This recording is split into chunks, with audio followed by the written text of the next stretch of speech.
नमस्कार दोस्तों, स्वागत है आपका अपने चैनल पर जहां पर आपको स्टॉक मार्केट की लेटेस्ट न्यूज़ मिलती रहती है। तो आज है 28 मई 2021 एंड आज हम एक बड़े शेयर आज मार्केट मूवर रिलायंस की बात करने जा रहे हैं। रिलायंस में एक अच्छी तेजी देखने को मिली है। तो काफ़ी समय बाद आप देख सकते हैं एक बहुत बड़ी तेजी रिलायंस में, जो काफ़ी बड़ी मार्केट कैप है। तो आप देख सकते हैं कि इंडेक्स को अच्छे से मूव करने के कैपेबल है रिलायंस। यहाँ पर देखेंगे तेजी क्यों रही एंड एक ऐसे सेक्टर की वजह से आप देख सकते हैं रिलायंस में तेजी का अनुमान है, जो काफ़ी अंडर शेडो रहता है फिलहाल के एक साल में, क्योंकि यहाँ पर हमें डिजिटल में यानी जियो में और साथ में रिटेल सेक्टर में अच्छी इन्वेस्टमेंट्स आती दिखी है।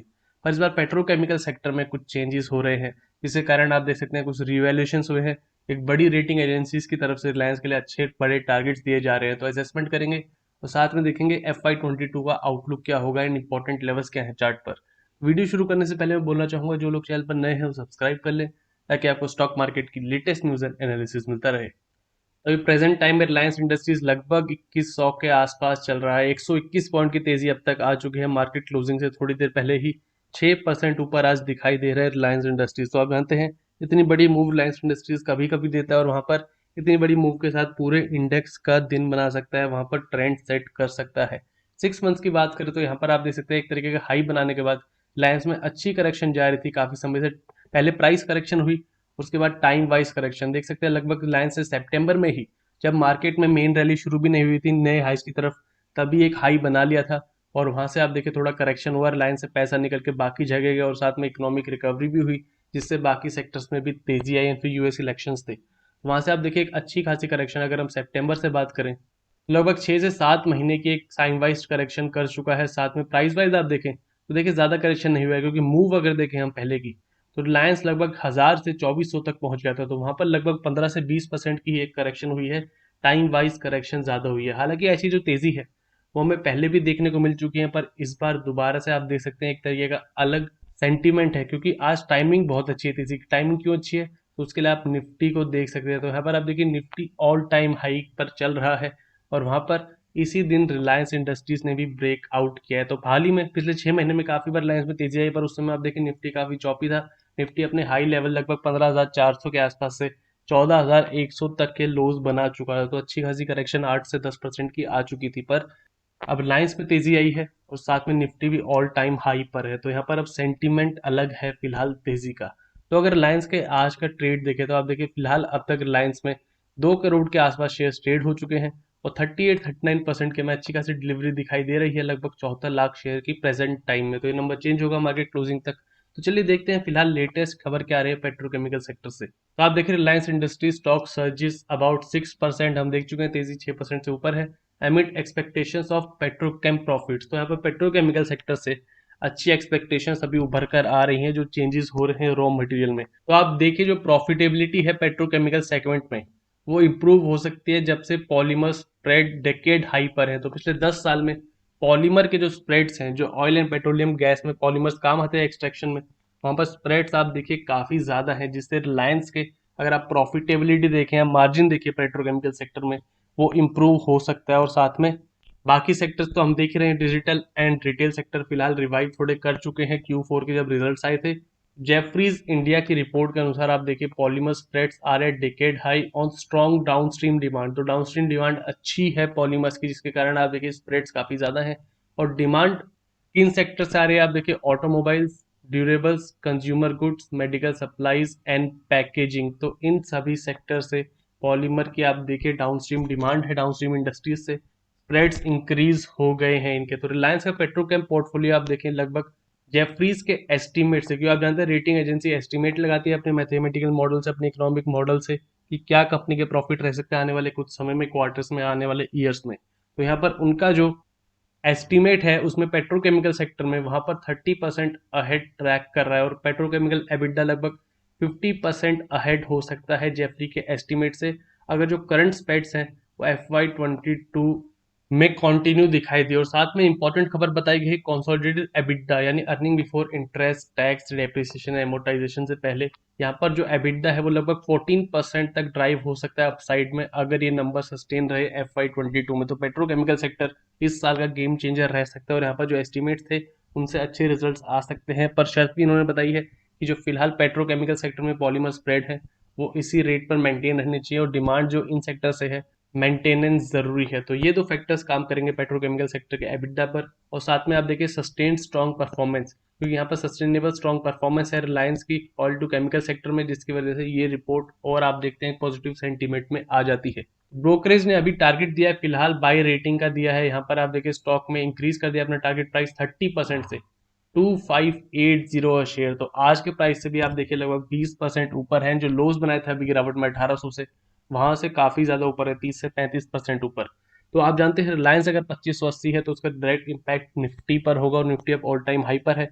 तो काफी चीजें ध्यान रखना जरूरी है। और यहाँ पर आप देखिए करंट स्टॉक प्राइस पर एनर्जी बिजनेस के लॉन्ग टर्म मल्टीपल से वैल्यू किया जाए तो आप देख सकते हैं 1100 रुपए पर शेयर इंप्यूटेड वैल्यू आ जाती है रिलायंस के स्टेक की जियो एंड रिटेल में। यहाँ पर आप जानते हैं जियो एंड रिटेल के अलावा एनर्जी बिजनेस भी है रिलायंस का, एंड वहां पर वो भी कंपनी के वैल्यू में एडिशन होता है। तो यहाँ पर उन्होंने बताया कि जियो एंड रिटेल से अगर वैल्यू निकालें तो 1150 पर शेयर आ जाती है। और साथ में ये जो वैल्यू है ये इन लाइन है, यानी जो आप देखिए बाकी प्राइवेट इक्विटी फंड जिन्होंने स्टेक बाई किया था रिलायंस में क्यू आई FY21 में, जो हमें हर हफ्ते बड़ी बड़ी डील्स देखने को मिलती है जियो एंड रिटेल में, तो उसके इन लाइन आ रहा है। तो यहाँ पर आप देख सकते हैं जेफरी की फिलहाल एस्टिमेट दिखाई दे रहे हैं कि जो बाकी प्राइवेट इक्विटी फंड्स वैल्यू कर रहे हैं रिलायंस को, जियो एंड रिटेल सेक्टर को, वैसे ही नंबर दिखाई दे रहे हैं। और साथ में एडिशनली इन्होंने एंड किया है कि sustained strong performance petrochemical sector में। तो पेट्रोकेमिकल सेक्टर में जो सस्टेनेबल स्ट्रॉन्ग परफॉर्मेंस है रिलायंस की, यहाँ पर लाइक्लीहुड बढ़ जाता है किस चीज का, oil to chemical stake sale. तो आप जानते हैं सऊदी अरामको के साथ डील की खबरें आ रही थी जो काफी टाइम से होल्ड पर है। तो अभी जियो एंड रिटेल में काफी बड़ी डील्स आ चुकी हैं। ऑयल टू केमिकल सेक्टर में अगर हमें डील्स आती हुई दिखती हैं आने वाले समय में, तो आप देख सकते हैं यहाँ पर एक मेजर इंपैक्ट हो सकता है कंपनी की वैल्यूएशंस पर, और एक सस्टेन परफॉर्मेंस रही। क्योंकि आप जानते हैं कोई भी ऐसी कंपनी में इन्वेस्ट करेगा जहाँ पर बिजनेस फट रहा है, जहाँ पर अपॉर्चुनिटीज हैं, जहाँ पर सिनर्जी क्रिएट हो सकती है, तो ऐसे में लाइक्लीहुड बढ़ जाएगा FY22 में स्टेक सेल का O2C बिजनेस में। तो ये कंप्लीट रिपोर्ट बताई गई है जेफरीज की तरफ से, और वहां पर वैल्यूएशन का टारगेट भी दे दिया गया है। साथ में आप देख सकते हैं रिलायंस में ऑलरेडी आज अच्छी खासी तेजी हो चुकी है।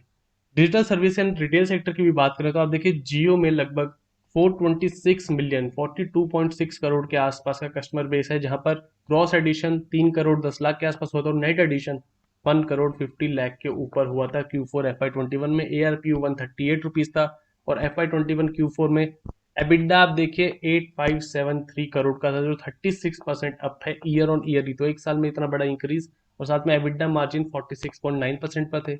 और यहाँ पर average per capita monthly data consumption 13.3 GB था, जहाँ पर आप जानते हैं हम लॉकडाउन में ज़्यादा यूज़ हो रहा है, क्योंकि लोग लेजर टाइम में ज़्यादा यूज़ कर रहे हैं इंटरनेट, एंड अपने वर्क के लिए भी इंटरनेट अब ज़्यादा यूज़ हो रहा है, स्कूल स्टडीज़ में भी इंटरनेट ज़्यादा यूज़ हो रहा है। तो वहाँ पर जिस कंपनी के ज़्यादा कस्टमर्स होंगे, जहाँ पर ज़्यादा सर्विस प्रोवाइड होगी, वहाँ पर डेटा कंजम्पशन ज़्यादा होगा। 13.3 GB रहा है डेटा कंजम्पशन एवरेज पर मंथली।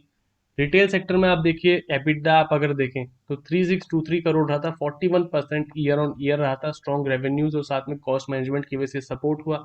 और आप देखिए स्टोर काउंट अब 12,711 हो गया है। Q4 में 826 नए स्टोर ऐड किए, तो लगभग जो पहले स्टोर थे उसके 7 से 8% और ऐड किए गए हैं।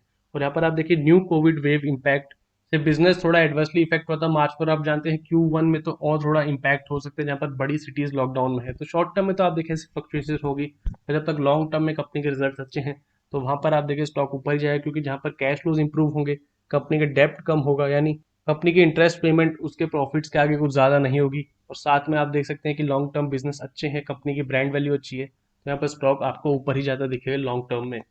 चलिए अब लेवल्स की बात कर लेते हैं। यहाँ पर रिलायंस का आप देखिए वीकली चार्ट है। तो फिलहाल जो फॉल हुआ था आप देखिए कोविड क्रैश है, लगभग 1600 से यहाँ पर बॉटम बनाया था 850 के आसपास।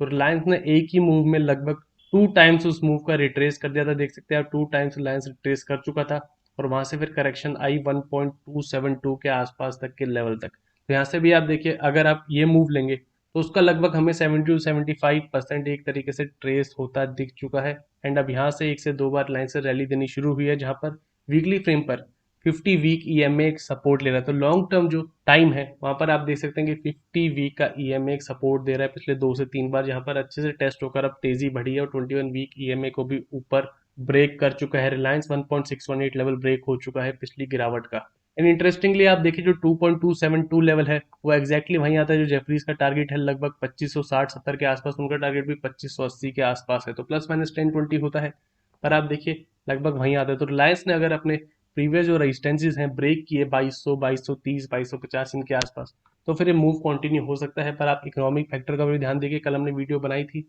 कि यहाँ पर आरबीआई ने अभी क्या कमेंट्री किया, तो कुछ भी नेग्लेक्ट नहीं किया जा सकता और तभी आप एक तरीके के रिस्क कैलकुलेटेड मूव ले सकते हैं मार्केट में। डेली चार्ट की बात करें तो आप देखिए रिलायंस एक तरीके से इस फॉलिंग पिचफॉक में चल रहा था, पिचफॉक से बाहर निकलने की कोशिश की, आप देख सकते हैं लगभग ये स्लोप था रिलायंस का, जहां पर इसकी मीडियन लाइन से रिलायंस ने काफी बार एक तरीके से रेजिस्टेंस लिया और यहाँ पर इस प्रोसेस में बॉटमिंग भी और देखिए फिर तेजी करने की कोशिश की, पर एक ऊपर मेजर रेजिस्टेंस थी, कौन सा लेवल 2220 2230 के आसपास जो अभी हम बात कर रहे थे, और उसके बाद गिरावट आई एंड अगेन मीडियन लाइन के आसपास से एक तेजी दी है और हाल ही में 200 डे ईएम में जो काफी इंपॉर्टेंट सपोर्ट होता है तो उसके नीचे जा रहा था, पर बार बार बाइंग आ रहे थे, यानी बायस प्रेजेंट थे नीचे के लेवल पर इतने बड़े लेवल के ब्रेकडाउन के बाद भी।